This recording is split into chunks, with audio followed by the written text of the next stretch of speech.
Hello everyone. Raigarh में 5 मंजिला इमारत गिरी, 200 से ज़्यादा लोग मलबे में फंसे। हादसे से 1 घंटे पहले हिल रही थी बिल्डिंग। महाराष्ट्र के रायगढ़ में सोमवार शाम एक 5 मंजिला इमारत गिर गई। महौड इलाके में गिरी इस इमारत के मलबे में 200 से ज़्यादा लोगों के फंसे होने की आशंका है।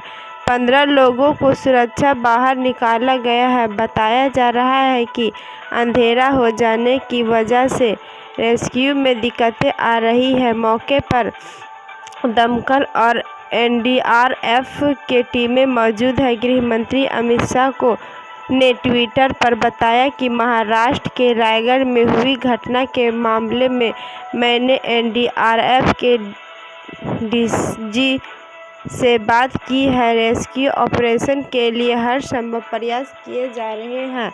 बताया जा रहा है कि करीब 10 साल पुरानी इस इमारत में 50 परिवार रहते थे। ये इमारत हादसे से 1 घंटे पहले हिल रही थी।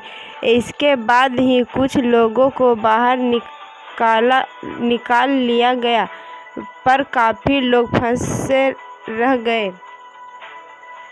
रायगढ़ से शिवसेना विधायक भरत गोवावेल ने आरोप लगाया कि इमारत के निर्माण में खराब मटेरियल का इस्तेमाल किया गया है। उनका कहना है कि हो सकता है इमारत गिरने की वजह यही रही हो। रंकाप नेता और रायगढ़ की पालक मंत्री आदित्य तटकरे ने बताया कि इस इमारत के गिरने की वजह पर यह भी चर्चा करना ठीक नहीं है। हाँ, ये जरूर है कि इमारत गिरने के पीछे बड़ी लापरवाही है। हादसे में फिलहाल किसी के मृत्यु होने की जानकारी सामने नहीं आई है। विधायक इरफान अंसारी ने तबलीगी जमात के लोगों के खिलाफ दर्ज मुकदमे को वापस लेने की मुख्यमंत्री हेमंत सोरेन से मांग की है।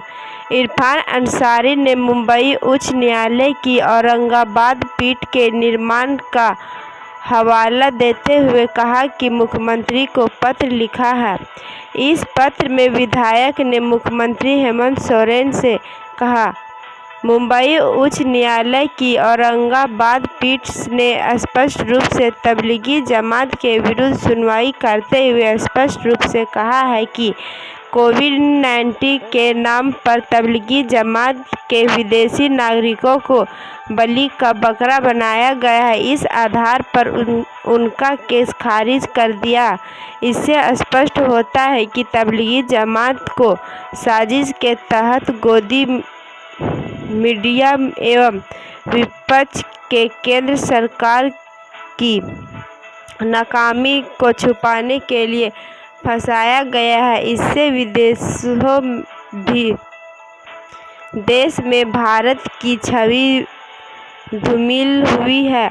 अतः अनुरोध है कि तबलीगी जमात के विरुद्ध दर्ज केस की समीक्षा कर कांड वापस लेने की कृपया करना चाहेंगे।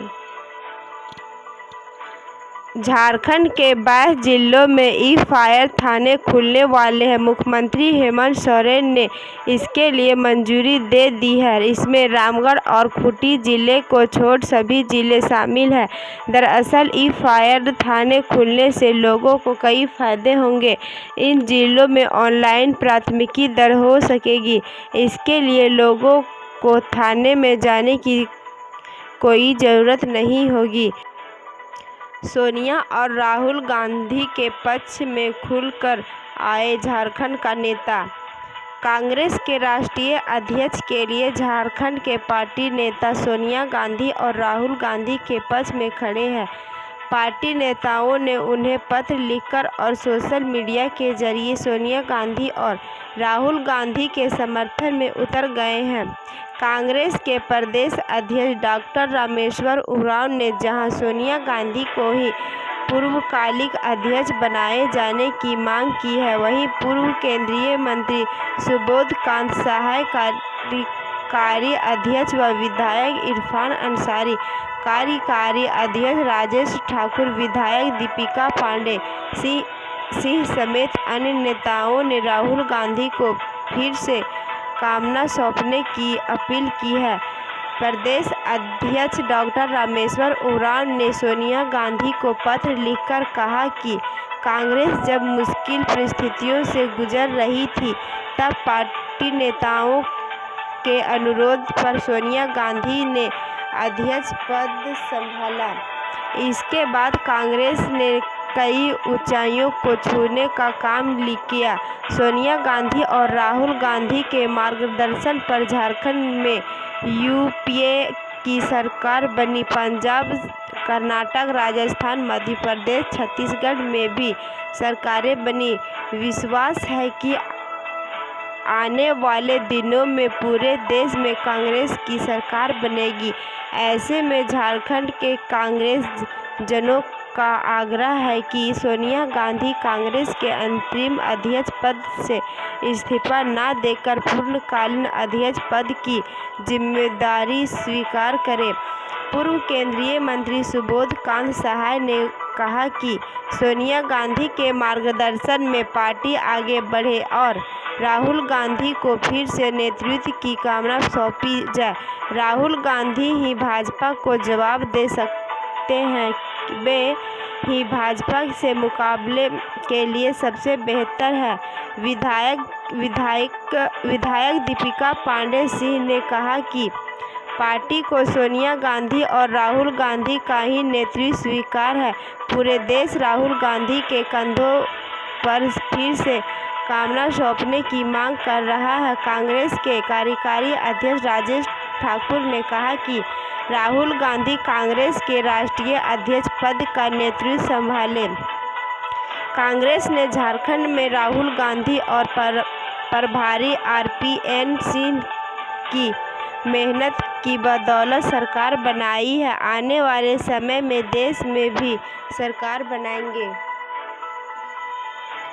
काशी मथुरा बाकी है। कहानी काशी की दीवानी अदालत के एक मुकदमे की, जो काशी विश्वनाथ मंदिर से सटी ज्ञान वापी मस्जिद का भविष्य तय करेगा।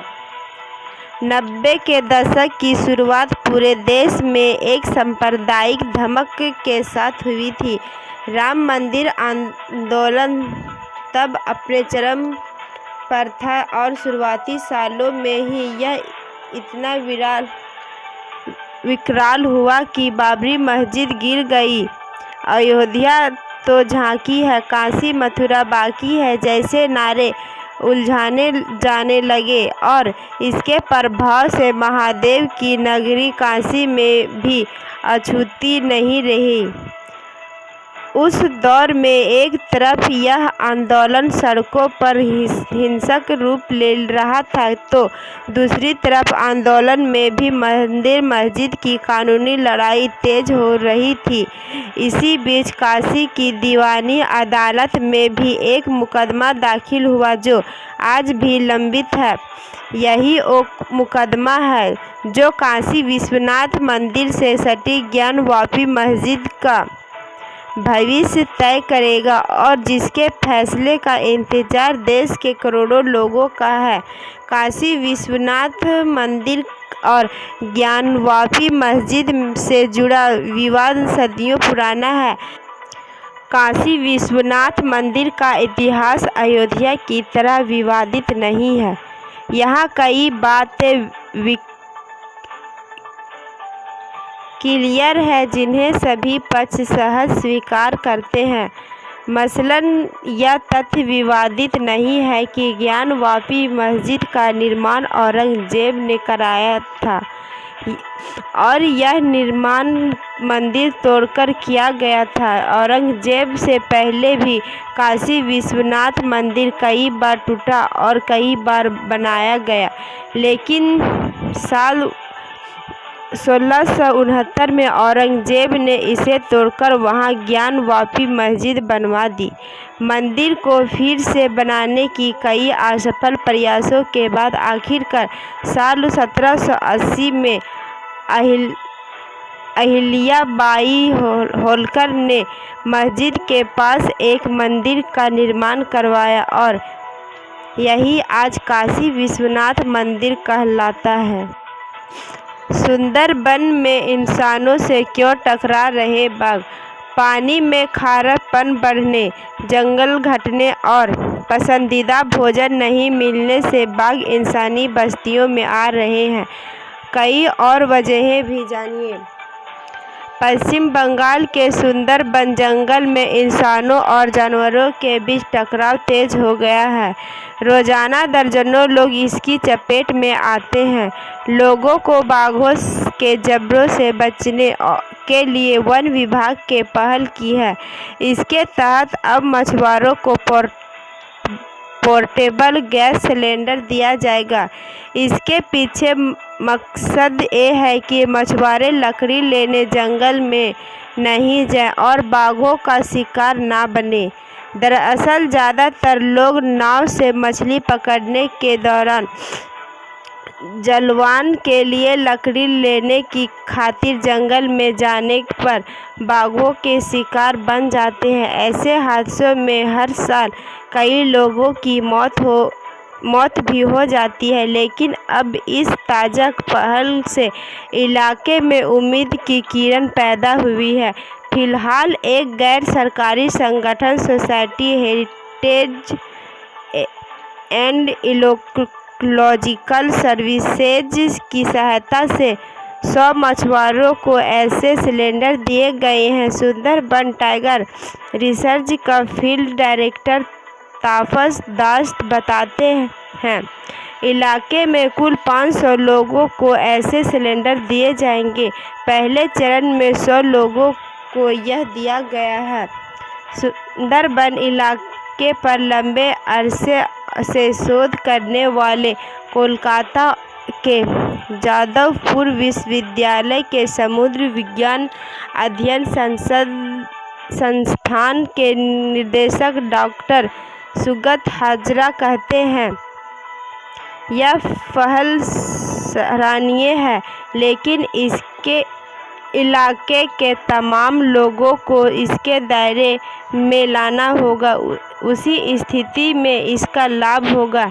इलाके में इंसानों और बाघों के बीच संघर्ष अब चिंताजनक स्तर तक जा पहुंच गया है। कांग्रेस को नहीं मिला नया अध्यक्ष।